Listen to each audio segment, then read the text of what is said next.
വാഹനമോടിക്കുമ്പോൾ റോഡപകടങ്ങളിൽ മരിച്ചവരെക്കുറിച്ച് ആലോചിക്കാറുണ്ടോ? റോഡിലെ ട്രാഫിക് ബോർഡുകളിൽ തെളിയുന്ന മരണത്തിന്റെ കണക്കുകൾ ശ്രദ്ധയിൽപ്പെട്ടിട്ടുണ്ടോ? ഉണ്ടാവില്ല. എന്നാൽ കോഴിക്കോട് നഗരത്തിലൂടെ വാഹനമോടിക്കുന്ന ഏതൊരാളും റോഡപകടങ്ങൾ കാരണമുണ്ടായ മരണത്തെക്കുറിച്ച് ഒരിക്കലെങ്കിലും ഓർക്കും. ആ റിപ്പോർട്ട് കാണാം. റോഡിന് നടുവിലെ ഈ അടയാളങ്ങൾ തന്നെയാണ് ഇതിന് കാരണം. ഇങ്ങനെ ഒരു അടയാളം കോഴിക്കോട് നഗരത്തിലെ റോഡുകൾക്ക് നടുവിൽ കണ്ടാൽ നിങ്ങൾ ഒന്നുറപ്പിച്ചോളൂ, അവിടെ ഒരു അപകടം നടന്നിട്ടുണ്ട്. ആ അപകടത്തിൽ മരണവും.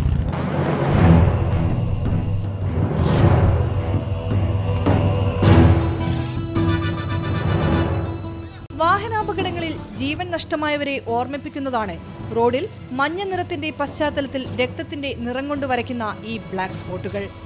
അപകടത്തിൽ ചോരയൊഴുകിയ സ്ഥലത്തെ ഈ അടയാളങ്ങൾ കാണുമ്പോൾ വാഹനമോടിക്കുന്നവർ ജാഗ്രത പാലിക്കുമെന്ന വിശ്വാസത്തിലാണ് കോഴിക്കോട്ടെ പോലീസുകാർ.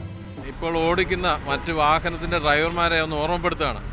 ഇവിടെ ഒരു അപകടം ഉണ്ടായ സ്ഥലമാണ്, മരണം ഉണ്ടായ സ്ഥലമാണ്. കുറച്ചുകൂടി ശ്രദ്ധാപൂർവം വണ്ടി ഓടിക്കണം എന്നുള്ളത് അവരെ ഒന്ന് ഓർമ്മപ്പെടുത്തുന്ന ലക്ഷ്യത്തോടു കൂടി ചെയ്തൊരു കാര്യമാണ്. 2017 കോഴിക്കോട് നഗരത്തിൽ 168 വാഹനാപകടങ്ങളിൽ മരിച്ചത് 184 പേർ. ഇതിൽ 108 പേർ ഇരുചക്ര വാഹനത്തിലെ യാത്രികർ, 53 കാൽനട യാത്രക്കാർ. ജനുവരി 22 തുടങ്ങിയ പദ്ധതിയിൽ ഇതിനകം 110 ബ്ലാക്ക് സ്പോട്ടുകൾ രേഖപ്പെടുത്തി കഴിഞ്ഞു. തൊണ്ടയാട് രാമനാട്ടുകര ബൈപ്പാസിൽ മാത്രം 12ലധികം ബ്ലാക്ക് സ്പോട്ടുകൾ കാണാം. ഇനിയും ഒരു അപകടമുണ്ടാകാതിരിക്കാനുള്ള മുൻകരുതൽ ഫലം കാണുമെന്ന വിശ്വാസത്തിലാണ് പോലീസ്. റോബിൻ ബിയാറിനൊപ്പം ഷിത ജഗത്, മീഡിയ 1 കോഴിക്കോട്.